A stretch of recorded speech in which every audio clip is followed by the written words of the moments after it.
Professor Francisco Taveira Pinto, o senhor é considerado uma sumidade no assunto dos recursos hídricos para nós lá do Brasil. Eu gostaria que o senhor falasse brevemente o seu currículo, professor, por favor. Bom, enfim, antes de mais, obrigado por este convite e pelas palavras amigas. Eu sou professor catedrático de Hidráulica aqui na Faculdade de Engenharia da Universidade do Porto desde 2010 e sou também o diretor da secção de Hidráulica, Recursos Hídricos e Ambiente. Licenciei-me em Engenharia Civil aqui na Faculdade de Engenharia da Universidade do Porto e doutorei-me em 2002 em Engenharia Costeira e Portuária. O senhor é professor também de pós-doutorado, né? Sim, também dou aulas, enfim, nós atualmente temos o mestrado integrado em Engenharia Civil e temos o programa de doutoramento também em Engenharia Civil, portanto leciono algumas disciplinas desse programa de doutoramento e temos também alguns alunos de pós-doutoramento aqui na faculdade.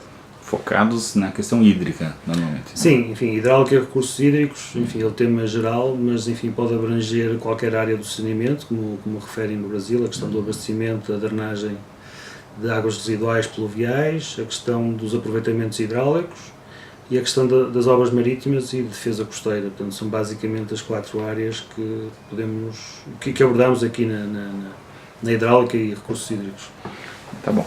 Professor, bom, eu gostaria de transmitir oficialmente aqui um abraço especial enviado pela professora Terezinha Novaes de Oliveira, ela que fez aqui o pós-doutorado e tem o senhor como uma grande referência e pediu para eu transmitir esse abraço.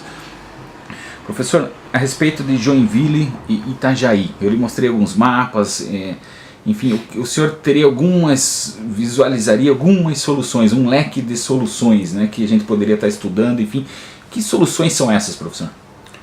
Bom, enfim, embora não conheça de facto em detalhe os 2 casos, como tive a oportunidade de dizer, tive a oportunidade de visitar as 2 cidades há uns anos atrás, mas já não me lembro, enfim, com detalhe das suas principais características, por isso se calhar qualquer dia tenho que fazer uma outra visita.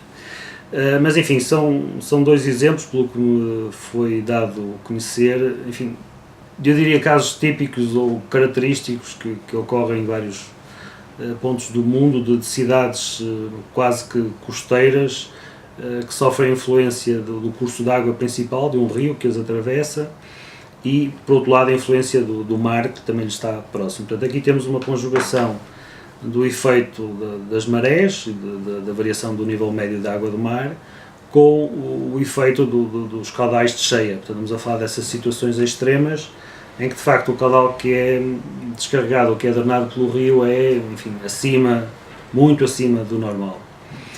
Nessas circunstâncias, enfim, o sistema de drenagem fluvial não tem capacidade para absorver ou para poder drenar esse mesmo caudal, a que se junta o problema da ocupação urbana, enfim, muito significativa nas margens do rio. E, portanto, quando se conjugam estes dois efeitos, as pessoas estarem muito próximas do curso d'água e o curso d'água transbordar, enfim, cria-se o problema que são as cheias extremas, enfim, bastante difíceis de mitigar e de resolver.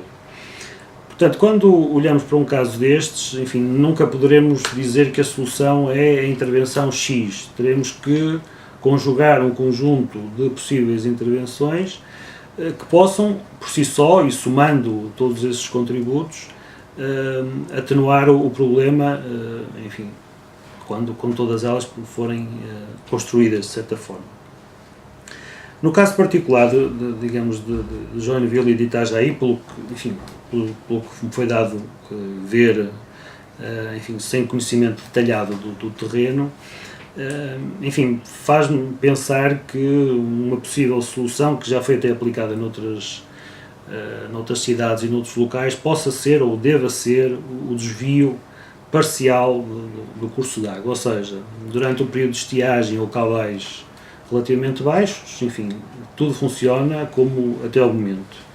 Quando o valor do caudal excede um determinado limite, enfim, como eu tive a oportunidade de dizer no início, o curso d'água não tem capacidade para drenar esse caudal sem provocar inundações, então esse excesso tem que ser desviado para um curso de água artificial, que pode ser um canal, ou pode ser até um túnel, depende da orografia do terreno, e portanto dividimos o mal pelos dois cursos de água e, enfim, em teoria, dependendo obviamente das características dessa cheia, desse caudal total, o problema que irá ocorrer dentro da cidade será obviamente menor. Outras medidas podem também ser, digamos... Desculpe, só voltando ali, professor, esse desvio parcial ele sairia também na Bahia? Sim, pode ser na Bahia, ou pode, enfim, eu não conheço bem o enquadramento, mas em alguns casos, enfim, poderia ir drenar diretamente no mar, por exemplo. Enfim, agora depende do enquadramento geográfico, ou, digamos, topográfico do caso que estamos a falar. Eu sei de alguns casos em que, de facto, esse desvio, digamos, de uma ribeira que causava problemas de inundação e iria ter um curso de água principal, foi construído um desvio e ele ia ter ao rio. Noutros casos, esse desvio foi ter ao mar, portanto, depende um bocadinho do caso que estamos a falar. Mas, enfim, neste caso, existindo essa baía próxima, pode ser realmente uma solução. Enfim, porque quanto mais curta for esse desvio, mais económica se tornará a solução. As soluções de menor dimensão, porque, digamos, desviar um rio é sempre uma coisa, enfim, é uma obra significativa, talvez a mais cara de todas as possíveis soluções, mas há outras soluções de menor dimensão que podem ajudar a diminuir, a atenuar o problema. Começando desde logo pela questão das dragagens, enfim, foi-me referido que havia troços ou partes do rio que já estariam de alguma forma assoreadas e, portanto, isso diminui um bocadinho a capacidade de vazão do próprio rio, portanto, não há problema nenhum em efetuar essas dragagens, até é uma boa solução. Tanto mais que as areias podem depois ser colocadas nas praias, que se estiverem até com alguns problemas de erosão, portanto há aqui um benefício indireto dessas mesmas dragagens, desde que as areias sejam de boa qualidade. Para além disso, enfim, também pontualmente em algumas zonas, como não é possível desocupar as margens, visto que a ocupação urbana é significativa, como eu tive a oportunidade de ver, portanto não é possível alargar a secção do rio nessas zonas, enfim, a questão do aprofundamento da secção transversal é uma possibilidade, portanto também não é uma solução errada. Como eu digo, não podemos fazer esse aprofundamento ao longo de dezenas de quilómetros ou centenas, enfim, terá que ser muito pontual. Uma outra medida que também pode ser, digamos, aplicada em alguns locais é a construção de diques laterais, aumentando a altura das margens do rio. Isso só pode ser feito em zonas ainda relativamente naturais, que não tenham ocupação humana, como é evidente, e portanto isso de alguma forma aumenta a capacidade de vazão do rio nessa zona, mas isso é perfeitamente possível. Nós tivemos a ver de facto um exemplo aqui que foi aplicado há algumas décadas em Portugal, no Rio Mondego, e foram diques que foram construídos nas margens ao longo de alguns quilómetros, precisamente para evitar que zonas mais baixas fossem inundadas. Existem vários tipos de diques, né, professor? Um dique que ele é como uma comporta, um dique que é só na lateral. Que tipos de diques assim básicos que existem? Bom, enfim, isso depende um bocadinho da terminologia, mas aquilo que eu estava a referir, um dique é uma obra de retenção, e esses diques longitudinais que eu estava a referir-me são construídos ao longo das margens de um rio para conter as águas quando o caudal é muito elevado. Enfim, mas essa terminologia de dique também pode ser utilizada em obras marítimas ou obras portuárias, ou até eventualmente em pequenas obras de retenção, não digo uma barragem, mas enfim, às vezes uma pequena obra de retenção também pode ser considerada um dique. Isso agora depende da terminologia que é utilizada nos diferentes países, mas eu aqui estava a referir principalmente aos diques longitudinais, portanto ao longo das margens, que ajudam a reter a água em algumas zonas. Para além disso, enfim, dependendo um bocadinho da dimensão das bacias hidrográficas que estão associadas a estas secções finais da Joinville e de Itajaí, enfim, pode também ser de equacionar construir algumas barragens propriamente ditas que possam reter um determinado volume de água, particularmente durante os períodos de cheia, mas isso obviamente terá que ser muito mais para montante das cidades, não estamos a falar de provavelmente nas zonas de cabeceira da bacia hidrográfica. E essas barragens, elas seriam de maré ou de rio? Não, de rio, essas seriam de rio, puramente de rio, não é? Aí pode até haver um benefício de também poderem servir para produzir eletricidade ou para abastecimento de água, mas numa situação de cheia serem utilizadas apenas para reter um determinado volume de água, portanto que não chega ou que não chegaria à cidade. Mais possíveis soluções, portanto eu queria só realçar que digamos, o peso ou a importância das soluções não é igual, não é? Como eu disse, a questão do desvio parece-me a solução que resolveria a maior parte do problema, todas as outras ajudam a resolver em menor percentagem o problema. Temos a questão do efeito da maré. Bom, aqui também há de facto um problema, é que quando a cheia ocorre, quando o pico da cheia corresponde ao pico da maré, enfim, temos ali um problema, é que o mar não deixa escoar tão facilmente e portanto se for possível também construir uma, enfim, podemos designar como uma barragem de maré ou uma barreira de maré que evite que esse efeito de cerca de 1 metro na região possa repercutir-se para montante, enfim, também pode ter a sua importância. De qualquer das maneiras, nós não queremos evitar que a maré se propague para o interior do curso d'água, mas numa situação de cheia nós queremos que a água possa sair para o mar, portanto aí também há um conflito e tem algumas vantagens, mas também tem desvantagens, não é? Principalmente se ocorrerem ao mesmo tempo. Finalmente eu faria referência a algumas medidas mais de caráter ambiental, de medidas, enfim, de bioengenharia, medidas de menor dimensão em termos de, talvez, de custo, e que, enfim, têm vindo a ser aplicadas, enfim, quer aqui em Portugal, quer até noutros países. E tem a ver, essencialmente, com o facto de alguns cursos de água, enfim, talvez os de menor dimensão ou os de média dimensão, terem no passado sido entubados, enfim, por várias razões.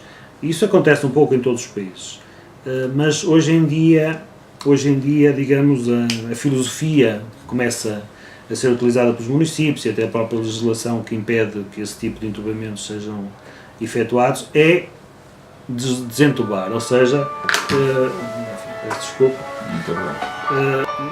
digamos, portanto a filosofia que está a ser usada hoje em dia é um pouco de renaturalizar os cursos de água e para isso temos que voltar à situação anterior e, portanto, desentubar muitas dessas ligações. De fato, tirar o tubo que está lá, abrir a margem, o rio, o leito voltar novamente a reconstruir o rio como ele provavelmente seria antes dessa intervenção. Quando o senhor fala em bioengenharia, quer dizer, essas margens elas teriam, vamos dizer, materiais biodegradáveis, como o senhor comentou? Sim, ou seja, provavelmente o rio antes seria natural, não é? Vamos imaginar a situação no seu início, um rio completamente natural, verde, com vegetação, enfim, por vários motivos da expansão urbana, etc, enfim, isso desapareceu, até muitas vezes por causa da questão da qualidade da água. A qualidade da água piorou tanto que uma das soluções para não termos esse impacto visual e até problemas de saúde era esconder, e a melhor forma de esconder é pôr o curso de água dentro de um tubo, não é? E portanto isso passou de uma situação natural para uma situação artificial, em que, enfim, ou o rio era um tubo ou era um canal fechado de betão, não é? Se nós quisermos, se quisermos voltar à situação anterior, nós temos que destruir esse elemento de betão, esse elemento artificial, e a melhor forma de reconstruir a secção transversal do rio como ela era inicialmente, enfim, não podemos definir a secção transversal em termos de terra escavada, não é? E deixá-lo estar como está, porque depois a água iria erodir as margens. E, portanto, nós temos que fixar também as margens. E uma das formas de fixar essas margens é, de facto, colocar elementos naturais, troncos de árvores, enfim, com uma determinada orientação, para fixar os taludes laterais e fomentar um pouco a vegetação natural ou que vai nascer ou que é plantada. Portanto, isto são as chamadas técnicas de bioengenharia. Porque dessa forma nós conseguimos uma maior secção de vazão. Porque temos uma área muito maior do que a tubagem, como era no passado. Não é? E conjugando essa renaturalização ou essas intervenções, como eu estava a descrever, com a possibilidade de criar zonas que podemos designar lagoas artificiais, que muitas vezes são designadas tipo zona tampão, ou seja, em vez de a água ir no seu percurso normal ao longo do rio para as cidades, não, tem ali uma zona por onde ela pode ser escoada e armazenada, e depois mais tarde, com o tempo, quando passar o pico da cheia, ela poder fluir naturalmente para o rio, mas já numa altura em que não tem qualquer efeito em termos de inundações da zona mais baixa da cidade. Portanto, aquilo que eu, enfim, pelo que conheço do problema e pelo que vi, enfim, há aqui um conjunto de possíveis soluções, e como eu repito, nem todas têm o mesmo peso, mas que conjugadas, enfim, no tempo, e obviamente que têm que ser estudadas e analisadas, porque, enfim, são soluções teóricas que têm que ser, digamos, analisadas com algum detalhe. Enfim, poderão obviamente ajudar a minimizar o problema, visto que é praticamente impossível de deslocalizar as pessoas que moram muito perto dos rios, neste caso, embora num caso ou outro, enfim, num número relativamente limitado de pessoas, isso possa ser feito, né? Num caso extremo, num conjunto de habitações, enfim, 50 pessoas, 100 pessoas que de facto estejam ali numa zona de risco de inundação, enfim, não estamos a falar de um número muito significativo e elas podem ser deslocalizadas. Agora, se estamos a falar de 1000 pessoas ou de 20.000 pessoas, isso aí já não é possível. Não é? Bom, professor, em cima do conhecimento que o senhor tem da academia, enfim, toda essa bagagem intelectual, digamos assim, ligada à engenharia hídrica, é possível afirmar que a questão de enchentes em cidades que têm influência de maré, ela pode ser resolvida. Quer dizer, nós podemos dizer, não 100%, mas nós podemos, existem soluções. Né? Não, de facto existem soluções, aliás, apresentei aqui 6 ou 7 soluções, enfim, não significa que conjugando todas elas o problema fique resolvido, porque, enfim, a natureza prega-nos umas partidas e de vez em quando ocorre um evento extremo maior do que alguma vez foi registrado nos últimos 100, 200 ou 300 anos, mas, enfim, eu diria que, enfim, aplicando algumas destas soluções, o problema pode ser, em grande medida, solucionado. Não posso afirmar com toda a certeza que ele ficará totalmente resolvido, porque também não sei, digamos, há aqui depois a questão dos números, dos valores que estão em causa. Né? Estamos a falar de um caudal de cheia de 1000 metros cúbicos ou de 10.000. E isso quanto é que custa? Pode não ser possível executar, não é? Estas medidas são todas, como disse, teóricas, têm um custo, mas podem não ser execuíveis em termos de financiamento, ou pode não haver verbas para executar isso, e portanto aí é um problema marginal, não é? Mas, enfim, em teoria há um conjunto de medidas que podem ajudar a minimizar o problema, enfim, ao fim de alguns anos. Sem esquecer, finalmente, e acho que devo referir isso, a prática do dia-a-dia dos municípios a impedirem novas construções junto às linhas de água, enfim, aplicando no fundo provavelmente a legislação que existe no Brasil, porque se o impedirem hoje estão a evitar problemas daqui a 10, 15 ou 20 anos. E eu acho que isso é fundamental e é uma prática que hoje é muito levada a sério em Portugal e um pouco por toda a Europa. Então é isso, professor. Muito obrigado. Obrigado eu. Espero ter ajudado e, enfim, mantemos em contacto para o que for possível fazer em termos de colaborações no futuro, tanto mais que as nossas ligações às duas universidades, de Joinville e de Itajaí, enfim, já vêm de alguns anos e às vezes mantemos em contacto por outras coisas, mas neste caso é mais por internet e por e-mail. Então tá bom, muito obrigado, e fica aberto o convite também para o senhor ir nos visitar lá no Brasil. Com certeza, muito obrigado. Obrigado.